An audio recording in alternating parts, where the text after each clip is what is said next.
Kamu bende bende na mebo era tumbo bizi bia to pakecho bege. Wenge di dia ke puna ko mono zizi. Juba jako geo.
Soyez tous salués et merci une fois de plus pour tous ceux qui de loin et de près me soutiennent dans cette aventure mystico-spirituelle, dans cette aventure d'une grande révolution spirituelle, surtout à ce 21e siècle où la technologie, le matérialisme et l'argent ont pris le dessus sur le spirituel. D'où l'importance de ce genre de message que je viens faire passer ici sur cette chaîne, l'élu de Tétan Zambé le Tout-Puissant. Je suis votre humble serviteur Moréo Nouvier. Tout ce que je dis ici, les gens sont libres d'y croire, de rejeter. Mais ayez la gentillesse de ne pas venir m'insulter. Quand on n'est pas d'accord, la décence et les bonnes manières veulent que vous tournez votre dos, ou bien, moi, ce que je fais généralement, j'écoute simplement sans faire un commentaire insensé. Et puis, la vie continue. Aujourd'hui, donc, je vais venir proposer au public ce que je fais en réalité. Quelles sont mes méthodes à moi pour aider le peuple africain de manière générale D'accord?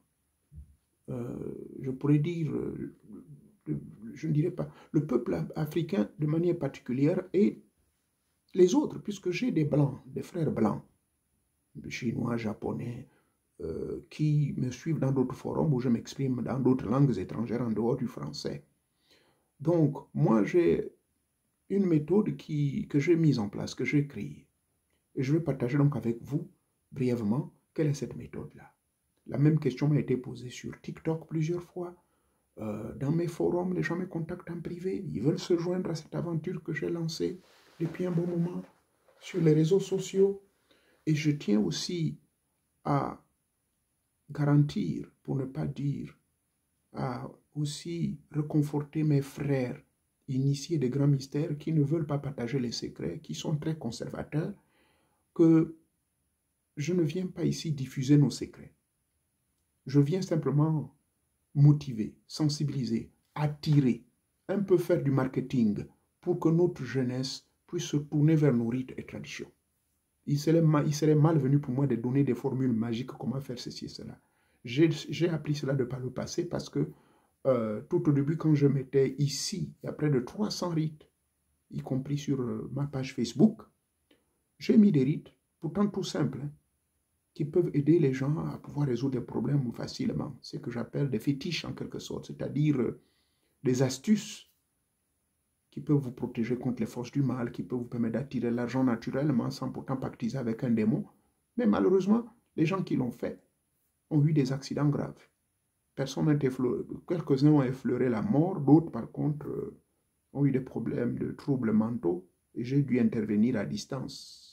Et avec mes connaissances que j'ai dans certains milieux, j'ai dû envoyer les gens se déplacer. Donc rassurez-vous, j'ai appris la leçon et que je ne peux pas me permettre ici de divulguer nos secrets à nous. Parce que j'ai vu une maman. Rassurez-vous, hein, je lis. Malgré les milliers, je vois parfois jusqu'à 10 000, 15 000 messages. Mais j'ai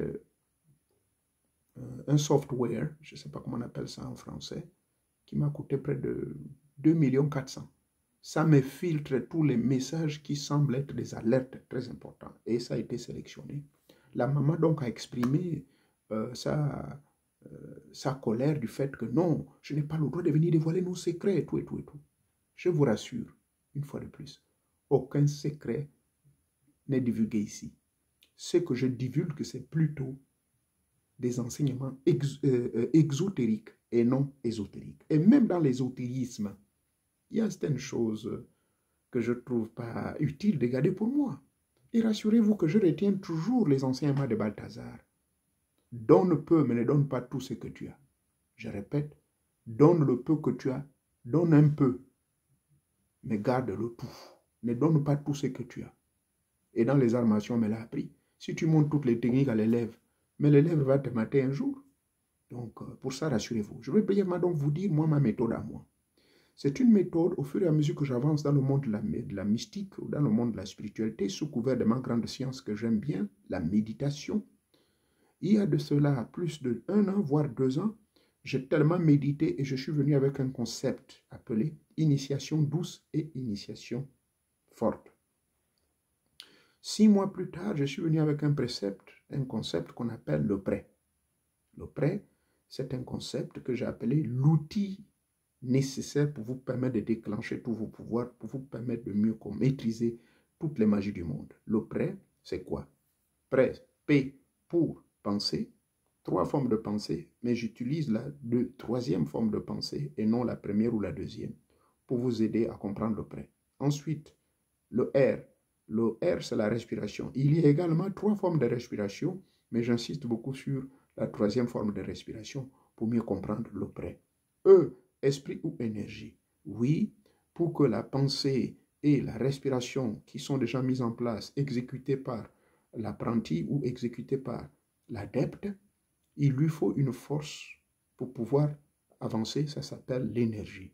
Mais cette énergie, je montre la technique, là il faut aller puiser cette énergie. D'accord? Et ensuite le T pour le toucher ou le transfert énergétique en l'endroit précis. Donc, pensée, respiration, énergie et le toucher à l'endroit précis. Si c'est dans le cadre, par exemple, du réveil des chakras ou encore la stimulation de certains organes de votre corps qui vous permet de vous communier avec le monde de l'au-delà. Voilà un peu des concepts comme ça que j'ai mis en place. Et là, subitement, il y a maintenant 2 semaines, il y a un autre concept que je viens de mettre en place. Ça s'appelle le concept de la compréhension dans sa globalité du cerveau.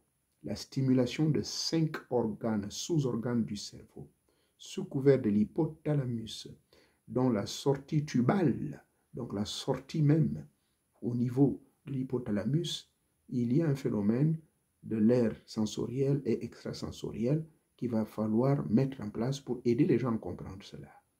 Mais ce phénomène, je l'avais déjà identifié. J'ai sorti une vidéo intitulée « La carte électromagnétique que Teta Nzambe, Teta Mwangadi Bankabanga a mis à notre disposition. » Maintenant, il y a 2 semaines, et c'est désormais ce qui va aller, c'est qu'il y a l'évolution dans mes connaissances. Il faudrait pas, vous ne pouvez pas vous aventurer à comprendre comment les magies fonctionnent, à comprendre, manipuler des esprits de la nature, même manipuler les esprits que vous-même vous fabriquez, qu'on appelle la magie des génies familiers, la magie des génies élémentaux.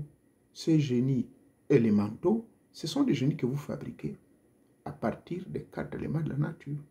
Vous coupez un arbre et vous allez fabriquer une statuette que vous allez charger. Il y a des techniques de charge, il y a des techniques de fumigation, il y a des techniques de transfert d'énergie, il y a des techniques de remplissage, il y a des techniques de nomination et de dénomination, techniques de création et de décréation. Cette technologie hautement avancée, je l'ai apprise auprès de M. Pierre Manoury. Je maîtrise très bien cette science. On l'appelle la talismanie pratique. Donc, je vous amène dans la grande science de la talismanie pratique, dans ces grandes méandres de la maîtrise des forces, des transferts des énergies et autres, sous couvert de la maîtrise des mantras, les mots de pouvoir que vous-même vous allez créer, en vue d'amener une nouvelle machine mystico-spirituelle qui va être à votre portée. Vous devez donc créer cette créature à partir d'une certaine date, et il faut les créer pour qu'elle ne fasse pas de dégâts à l'avenir. Les vidéos sont ici. Alors, mais pour en arriver à la maîtrise de toutes ces sciences, que ce soit les sciences ésotériques, que ce soit les sciences magiques, sorcières, que ce soit les grandes cérémonies, que ce soit les initiations ritualiques, culturelles, et même la croyance des concepts dogmatiques, doctrinaires, des religions, il faut connaître votre cerveau. Pourquoi j'insistais beaucoup sur le cerveau? Parce que je suis diplômé également des sciences neurologiques. J'ai étudié les méandres du cerveau. Et ça, je suis arrivé à la grande conclusion qu'en réalité, toute forme de magie passe par ici. Donc, première condition, il faudrait que vous maîtrisiez votre cerveau. Il faut connaître votre cerveau dans les méandres les plus profonds, en stimulant 5 organes qui sont à l'intérieur du cerveau. Mais bien sûr, pour stimuler ces organes, il faut comprendre d'abord les bases du cerveau. Comment est composé le cerveau? Combien d'hémisphères il y a dans le cerveau? Et de ces hémisphères que nous avons, il y a l'hémisphère A et B. Il y a un côté du cerveau qui, en réalité, a plus de ces organes qu'il faut stimuler pour nous permettre de nous communier avec l'au-delà, pour nous permettre de manipuler les forces de la nature, pour nous permettre, bien sûr, de mieux être face à face avec ces entités, face à face avec celui que vous appelez le diable, face à face avec celui que vous appelez Dieu, face à face avec celui que vous appelez Jésus. Il faut d'abord maîtriser justement votre cerveau. Parce que c'est à travers le cerveau que vous manifestez le fruit de l'esprit, les 9 fruits de l'esprit. C'est à travers le cerveau que vous appliquez Hébreux chapitre 11, verset 1 pour ceux qui sont chrétiens, c'est-à-dire la foi. C'est à travers le cerveau que vous allez manifester cette définition-là. Que la foi est la ferme à tant de choses que l'on ne voit pas, la ferme à tant de choses que nous considérons que cela va se matérialiser, bien que nous ne les voyons pas. Mais par la foi, nous marchons et non par la vue. Mais cette foi, c'est quoi? Mais c'est à travers la tête, votre esprit. D'où le siège de notre âme, de notre divinité, de notre esprit spirituel, prend essence à partir du cœur jusqu'au niveau de l'épiphyse, donc au niveau du 3e œil. Mais pour comprendre tous ces phénomènes, il faut étudier le cerveau. Ça, c'est le premier aspect.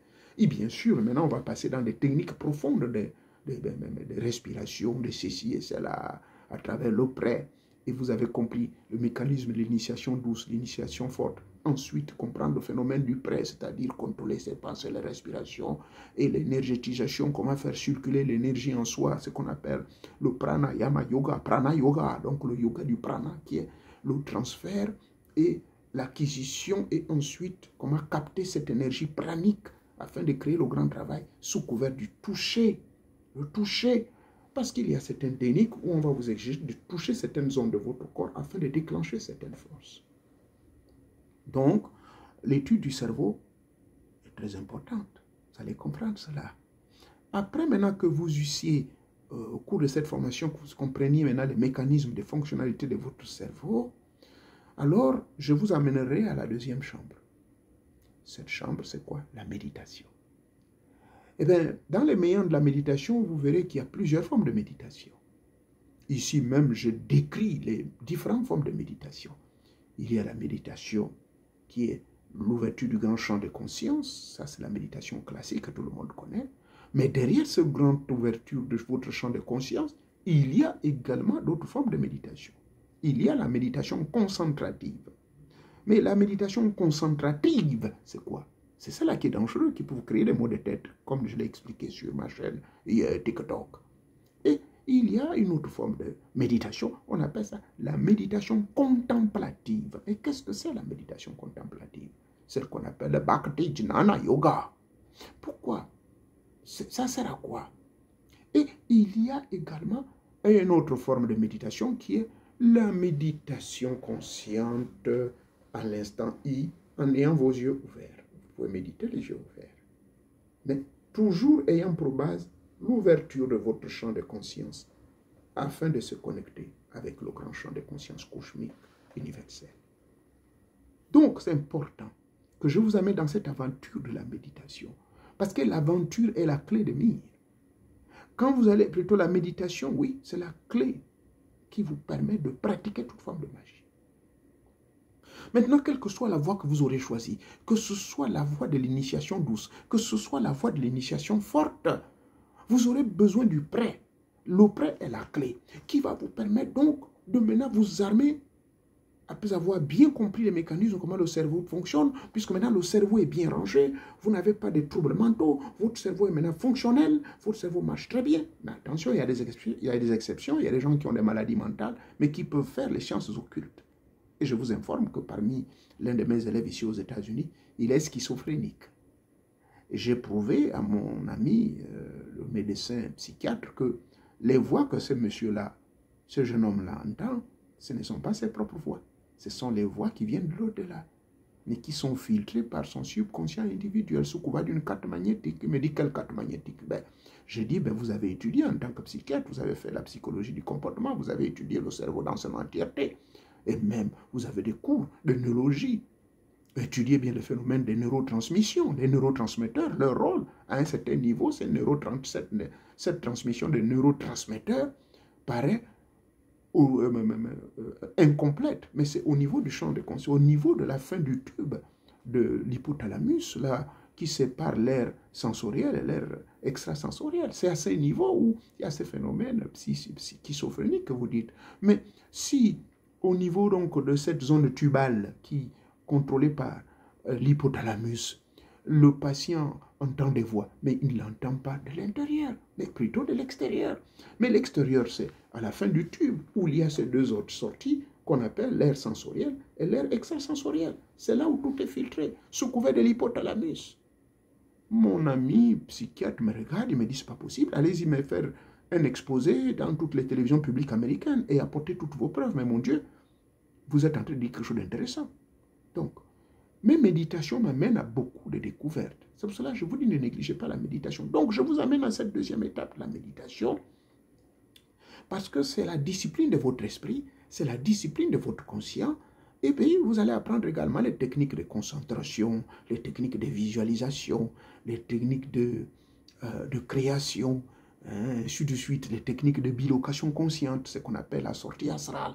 Quand vous allez maîtriser tous ces petits mécanismes mystico-spirituels, ésotériques, ainsi la méditation maintenant va être un grand champ très important que vous pouvez explorer à chaque fois avant de faire quelque chose.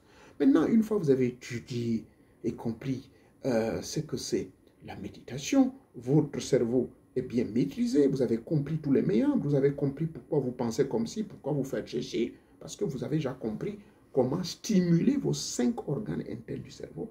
En ce moment, avant donc de se lancer dans une méditation, vous faites ce qu'on appelle la rétrospective. Vous êtes à l'instant I, concentré sur vous-même. Vous faites donc la purification de toutes les effluves qui se sont accrochés. Vous n'allez pas vous précipiter rentrer dans la concentration comme ça. Écoutez, vous n'allez pas rentrer tout de même dans votre temple intérieur comme ça avant de balayer l'extérieur et de s'assurer qu'il n'y a pas des étrangers dans ce temple-là. Et ces étrangers, c'est qui? Mais ce sont les visiteurs. Vous avez été visité tout au long de la journée. Il y a eu des mauvaises pensées, vous avez regardé les fesses d'une femme, vous avez été distrait. C'est pour cette raison que je recommande également une technique qu'on appelle comment surveiller ses pensées 24 heures sur 24. Faire la chasse de vos pensées. Surveiller votre temple 24 heures sur 24. S'assurer que votre temple n'a pas eu de visiteurs parce que vous êtes le gardien de votre temple.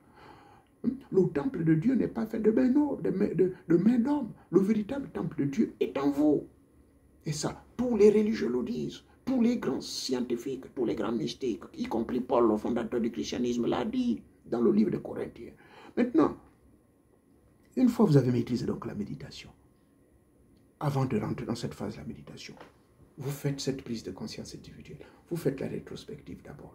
Alors, vous dites, mais mon Dieu, ce matin quand je me suis réveillé, qu'est-ce que je pensais, qu'est-ce que j'ai dit? Vous faites la rétrospective de vos rêves. Attends. Il ne faut pas que ce rêve-là m'influence. Je vais tout chasser. En un mot, vous vous déchargez, vous vous purifiez, vous chassez tout ce qui est à l'intérieur de vous, vous vous dépersonnalisez, vous vous désindividualisez à l'instant I. Et ceci se passe pendant 3 à 5 minutes. Maintenant, après, une fois vous êtes sûr que vous êtes vidé de tout cela, vous rentrez maintenant dans votre phase de la méditation. Vous ouvrez maintenant, vous ouvrez votre champ de conscience tranquillement et vous vous connectez à votre Dieu. Maintenant, la troisième étape, qui est la dernière, vous pouvez maintenant faire vos rites tranquillement. Moi, quand je fais mes rites des ancêtres, je vous ai dit, je le fais à travers la méditation. Quand vous allez voir que quand vous avez maîtrisé la méditation, vous verrez que c'est facile. Vous verrez que tout sera facile pour vous de pouvoir faire n'importe quelle forme de magie. Parce que ces entités qui vont venir vers vous, ces esprits qui vont venir vers vous, ces génies qui vont venir, les djinns, appelez-le comme vous voulez, vont voir que votre esprit maintenant dégage une force terrible. Ils vont sentir votre aura. Mais l'aura se dégage sur des hautes fréquences. Votre fréquence vibratoire va aller à des dimensions très élevées, à des niveaux plus élevés. Pourquoi? Mais parce que vous avez maîtrisé d'abord le grand travail de la purification à travers les 3 P. Mais puisque vous avez maîtrisé les 3 P, vous maîtrisez également, n'est-ce pas, le prêt. Et puisque vous avez maîtrisé le prêt, maintenant, vous maîtrisez votre cerveau. Puisque vous avez purifié votre cerveau, vous maîtrisez la méditation. Donc, au vu de tout ceci, sans compter les ascèses initiatiques. Mais ces ascèses initiatiques, c'est quoi? Mais ce sont des interdits. Les interdits qu'on vous donne, ne pas faire ceci ou ne pas faire cela, afin de décanter et de détruire le vieil homme. C'est ce qu'on appelle la destruction du vieil homme du point de vue de la science alchimique, mystico-spirituelle. Alors, ces esprits donc vont se soumettre à vos caprices. Moi, mes entités, mes ancêtres, mais ils se soumettent à mes caprices. Les génies, les autres, les démons que je commande quand je peux. Allez-y, sur la vidéo intitulée « Le pouvoir de l'homme est de maîtriser et les anges et les démons ». Il y a un monsieur qui a écrit un livre, Abramelin le mage. Vous le trouvez aux éditions Buchière, ce livre-là, ou bien la librairie du monde inconnu. Abramelin le mage décrit comment vous pouvez, au bout de 6 mois, mais il faut faire ça en campagne ou dans les plantations ou en brousse, en pleine forêt, comment vous pouvez maîtriser justement et comprendre la fonction et le rôle de chacun. Parce qu'aujourd'hui, beaucoup de gens commettent l'erreur, demander de l'argent, demander ceci, ils vont s'adresser à Dieu. Dieu ne va rien vous donner, parce que Dieu a structuré les choses. Les anges sont là pour vous donner la sagesse. Les archanges, ils ont là un rôle bien précis pour vous aider à grandir en sagesse et vous donner les dons de guérison, les dons de prêcher, de ceci et cela. Les démons sont là pour vous donner tout ce que vous désirez. Vous voulez de l'argent, les démons vont vous les donner. Puisque vraiment les religieux nous disent quoi? Que ce soit dans la zone du Bendabesta ou dans le Manchdaïsme ou dans le Coran ou dans la Bible, de toutes les versions, ils disent que le chef de ce monde, c'est bel et bien ce chérubin, un bel ange, et non pas un vilain archange. Parce que le vilain, là, moi, je ne fais que vous le répéter, je ne crois pas à lui. Donc, Ceci veut dire que ce vilain-là, enfin ce bel homme, ce bel ange-là, appelé le chérubin, gardien de la terre, gardien du jardin d'Éden, par expansion, il est le même qui continue à garder cette planète Terre, qui offre les diamants, l'or et tout ce qu'il y a. Mais peu d'hommes le comprennent, peu d'hommes le savent. Et c'est pour cette raison, vous verrez que les gens sont acharnés vers les richesses. Mais un véritable initié qui connaît cela, je donne et j'ordonne aux forces aux entités du bas astral, me donner ce que je veux. Mais ça, c'est une manière de détailler cela. Mais quand on ne détaille pas, Dieu peut me donner tout ce que je désire. Mais comme Dieu agit par pouvoir délégatoire, qu'est-ce que ça veut dire, Dieu qui agit par pouvoir délégatoire? En réalité, quand je dis Dieu, je veux de l'argent, mais ce n'est pas Dieu qui agit. C'est le démon qui est chargé, parce que c'est lui qui est chargé de s'occuper des biens matériels. Il va m'amener ce que je veux immédiatement, que ce soit l'or ou les diamants. Voilà pourquoi il y a des cérémonies avant de pouvoir extracter ou extraire, autant pour moi, les diamants ou de l'or dans certaines zones. Bref, voilà un peu mes étapes que moi je suggère. La dernière évolution, il y a 2 semaines, étudier le cerveau. Deuxième étape, rentrer dans les corps de la méditation. Mais qu'est-ce que c'est la méditation? Là maintenant, que faut-il faire avant la méditation? Et ainsi de suite. Et après, je vous amène vers les rites. Et c'est cela pour conclure ce désormais que je ferai au cours des séminaires. Voilà pourquoi tous ceux qui m'invitent là au cours des séminaires et conférences, je vous prie de bien vous préparer. Il faut me préparer des thèmes en fonction de tout ce que je fais balancer comme enseignement. Mais les thèmes doivent être autour de ce que je viens de dire parce que c'est très important. Vous ne pouvez pas vous aventurer à rentrer dans la haute magie, tenter à convoquer des entités, convoquer le diable ou faire des rites de convocation de vos ancêtres tant que vous n'avez pas maîtrisé d'abord la méditation. C'est très important. Donc, voici les 3 dernières étapes. Cerveau, méditation et pratique mystico-spirituelle ou le rite ésotérique en vue de déclencher des forces du cosmos pour agir en lieu et place et exécuter mes désirs les plus profonds du cœur. Voilà les étapes que nous devons suivre. Mais beaucoup de gens ne comprennent pas cela. Il y a trop de bruit sur les réseaux, trop de bruit sur TikTok. Vous allez faire chercher, vous allez prendre le crâne. Mais mon Dieu, vous ne savez pas ce que vous êtes en train de faire. La nécromancie, ça s'apprend. La nécromancie qui est la science de pouvoir aller parler, arracher les crânes des morts. Mais mon Dieu, il y a une violation. Mais en même temps, il faut un respect. Le crâne que vous allez prendre, est-ce que vous avez reçu des consignes? Est-ce que vous êtes le dépositaire? Est-ce que c'est vous le bénéficiaire en un mot? Chez moi au Gabon, nous avons des rites où j'ai été introduit, le rite des crânes. Au Cameroun, par exemple, j'ai des amis qui sont des grands maîtres dans les crânes. On appelle ça les maisons des crânes, les rites des morts, les rites des crânes des morts. Chez nos amis Bamileke. Chez moi au Gabon, nous avons le Mellana, qui est un rite similaire à celui-ci. Donc, tout ça, c'est aussi des grands secrets, de manière exotérique, je vous en parle, mais dans l'ésotérisme pratique, il faut comprendre tous ces phénomènes. Or, pour comprendre ces phénomènes, il y a des forces qui se déclenchent, la manipulation des ossements, la manipulation des crânes, tout ceci passe sous couvert d'abord de la maîtrise de votre cerveau, parce que le cerveau, à l'intérieur, il y a tous les canaux qui vous connectent avec les forces extrasensorielles, c'est-à-dire avec les anges, les démons et Dieu, les diables et tout, et tout, et tout, et tout. Il faut maîtriser et comprendre comment ça marche. Sinon, vous risquez de devenir fou lorsqu'une force va se déclencher. Vous risquerez d'attraper la folie et voire même une mort subite, c'est-à-dire sous couvert d'un AVC. Parce que quand ces entités se manifestent, si vous n'avez pas maîtrisé la méditation, c'est grave. Vous allez mourir à l'instant I. J'ai vu des amis, quand je faisais la magie cérémoniale indienne et que je le convoque d'être à côté, dès que l'esprit se manifeste sous couvert du bruit sous les toits, le froid qui inonde la salle, j'ai vu le gars, il avait déjà cabiné et pissé sur lui. L'entité a dit non, je ne peux plus revenir. Ça sent.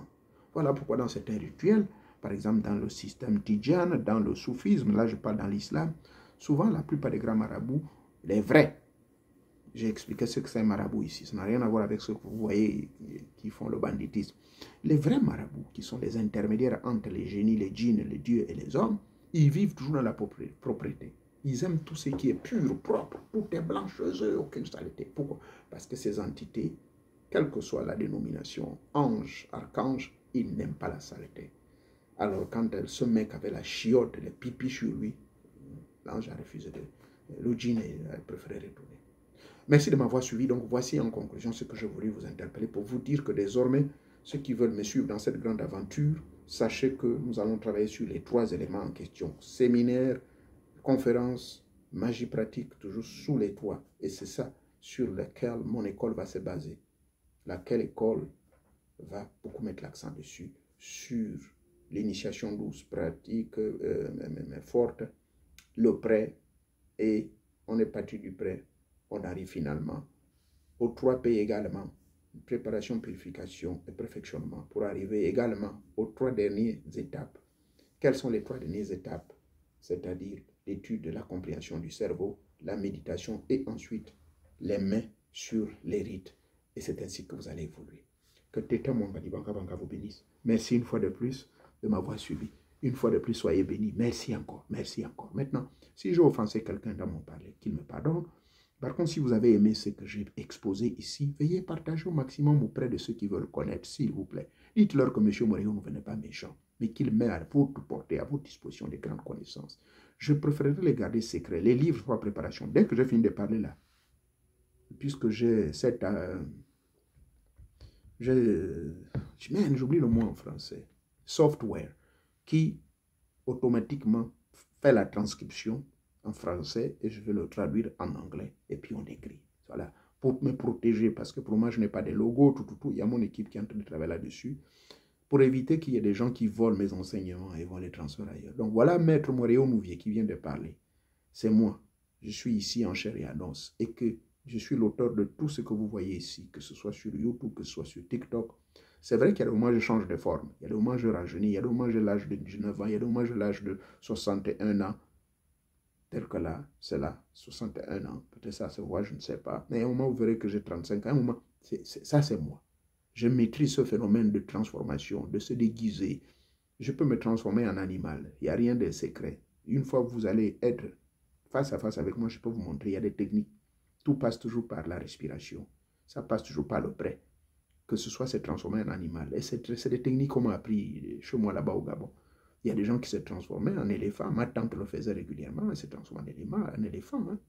Donc il n'y a rien de mystérieux. Toutes ces études-là, ce sont des secrets. Mais je ne peux pas les diffuser sur le public.